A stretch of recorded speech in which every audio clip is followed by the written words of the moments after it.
Welcome to Lagos 2019. I'm Aderele Ijelu. Earlier this year, in May to be precise, President Muhammadu Buhari signed the Not Too Young to Run bill into law. This law was welcomed by every Nigerian as it serves as a way to consolidate our democracy. This new development was welcomed by everyone because it's going to give the young Nigerians, especially the youth, the right and impetus to vote for any political position of their choice. Meaning, we are Nigerians, Nigeria is ours. But first, we'll go on a quick break. We'll be right back.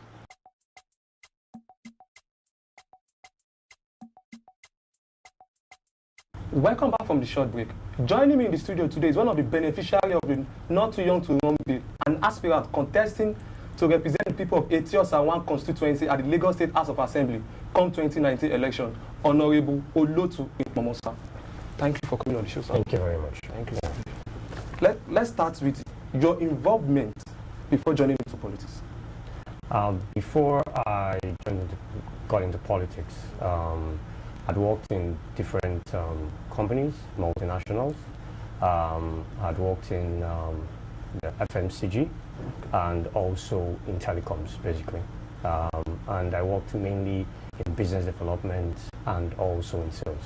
Business development, you were as in your own business or you were employed? I was employed. I went to work in FMCG and also in telecoms. So in different companies I actually have served. No experience of a local politics from scratch? In terms of local politics, yes, no, not experience, but in terms of actually grassroots work, yes, where I worked as a territory manager, I had to work with the grassroots. So yes, in terms of working with people, I've been able to actually work with people at the grassroots. Okay, in a nutshell, this is the first time for vying for a post? Yes, this is my first time for vying for a post. We would like to know why you are running for this post particularly, to represent people of Eti Osa 1 constituency at the Lagos State House of Assembly, in spite of that post, because we have the Federal House of Representatives and Lagos State, and also maybe to represent in the Senate. But why this particular post? Okay, basically, one of the things that actually come to mind is while working, I realized that lots of people had certain challenges and they had certain concerns with the quality of life that they had. They had in that particular location? In those particular locations. But I'm sure before now they have a lot of representatives in that particular location, Eti Osa 1 constituency. Yes, you see, when you speak to people, people don't even know their representatives. You call who is the person represented in the House of Assembly, they don't know, especially for grassroots. How sure you know they don't know their representative? Does it mean that there's not like a physical approach within the aspirant, the representative, and that of thank you very much. You know, normally the representative is supposed to actually hold town hall meetings, and it's within the town hall meetings that he's able to engage constituents, and also is supposed to maintain a constituency office within the constituency. So basically, he gets to actually hold programs where people can actually engage him, and he can engage them, and within town hall meetings they can help solve. You made mention of town hall meetings, but yes, checking online and too, we do see something like a town hall meeting between honorables and their electorate. Yes. Does it mean that particularly in the Eti Osa they don't hold town hall meetings? Now, if you look at within Eti Osa 1 constituency, I'm a resident of Eti Osa 1 constituency. I've stayed in Eti Osa constituency for close to about 10 years now. If you ask people in Eti Osa, they will tell you that they've never been invited for town hall meetings. So yes, and they are not included in the town hall meeting period, either at their CDA levels or even at their, what they call it, at their ward levels. Okay, promptly, if you are elected eventually, what is the thing you are bringing that's going to be different from other honorables that have been there or presently there? Now, one is to maintain a constituency office.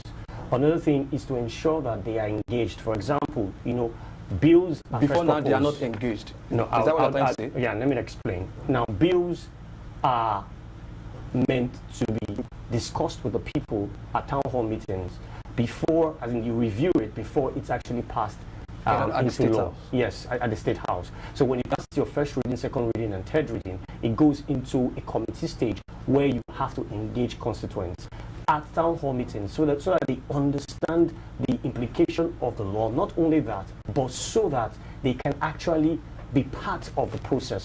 And that is one of the things I'm going to do. Bring in. So if I may get from your point, meaning the representative and the honorables representing the Eti Osa constituency, they don't bring the bills force to their constituents at the town hall meeting before tendering it at the Lagos House of Assembly? Quite all right. Is that your point? Let me put it this way. You remember the LISEC law?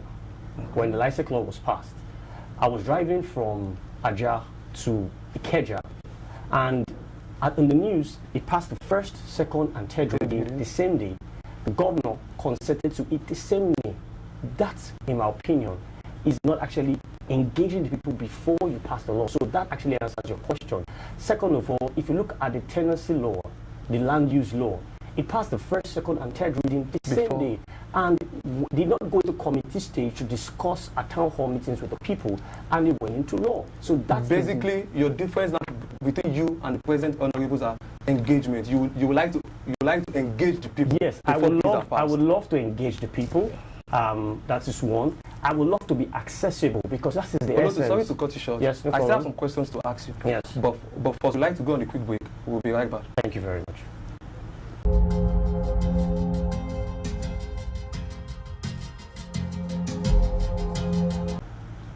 Welcome back from the short break. I still have in the studio an aspirant to represent the Eti Osa constituency won at the Lagos State House of Assembly, Honorable Eti Osa. Okay. Before the break, I made mention of having some questions to ask you. For another question, what are the things you've done to prove you can make a good lawmaker? Yes, basically, one is where previous engagements where I've worked, I've been able to engage people at the grassroots. I've been able to listen to their concerns and also to proffer solutions to those concerns. Listening to their concerns, meaning after listening, are you going to make sure that, okay, what they've tabled to you is going to be implemented? Okay, now, I've worked with clients and I've worked with consumers. And one of the things I did was, when I listened to their needs, I look at what best solution can I proffer to them that would help grow their businesses and actually improve their quality of life. So that is one of the things I'm bringing to the table, and that's one of the things I actually want to do when I get into Eti Osa, to actually listen to the concerns of the people, which we have been listening to, concerns on education, healthcare, concerns around sanitation, concerns concerning transportation, and even roads, as in roads that are supposed to be done by the local government.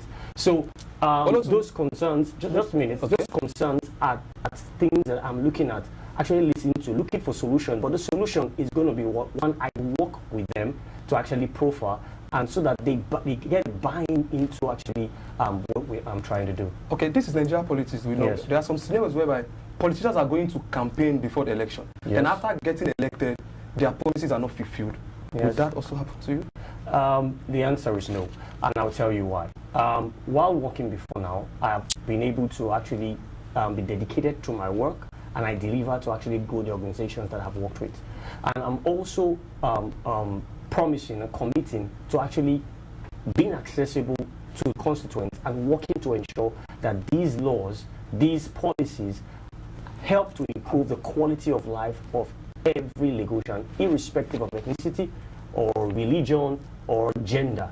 Any of them, just to ensure that they have a better quality of life. I live in the constituency and I see the things that actually go on in the constituency.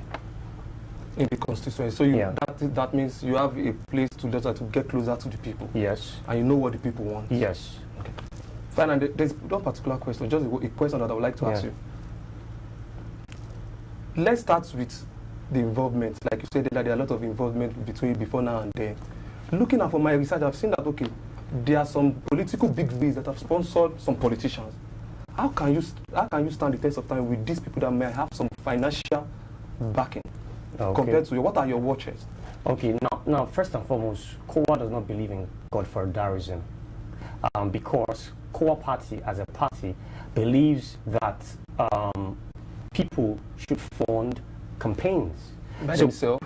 People should fund campaigns. That's voters, constituents, party members, should fund campaigns. And for me, my campaign is going to be funded by people. So crowdfunding would come to be able to say... People in the Eti Osa constituency. Thank you. People in the Eti Osa constituency, and not just Eti Osa, because the legislator is not just for the constituency, local, the laws of the whole of Lagos. So anybody in Lagos that believes in the policies that I hope to drive, in the laws I hope to drive, can actually come to support in multiple ways. They can support financially, they can support as volunteers, they can support as people that actually want to help to drive the strategy of a campaign, to ensure that we can get out there and I can actually deliver on the promises. So for me, there are no godfathers, there are no one person supporting. COA is a party for the people. COA is that what a you're trying to party. say? Yes, it's a party for the people. It's a party for the man on the streets, the lady selling bread in traffic, the young man that actually goes as an artisan. COA supports from the middle class to the low income earner, yes, and even to the elites. Thank you so much for the point. Yeah. Thank you for coming on the show, Mr. Olutu. Thank you very much. It's a pleasure now, but I would love to have you next time. Yeah, thank you very much. That's all for today on Lagos 2019. Join us in our next edition. I'm Aderile Ijelu. Bye for now.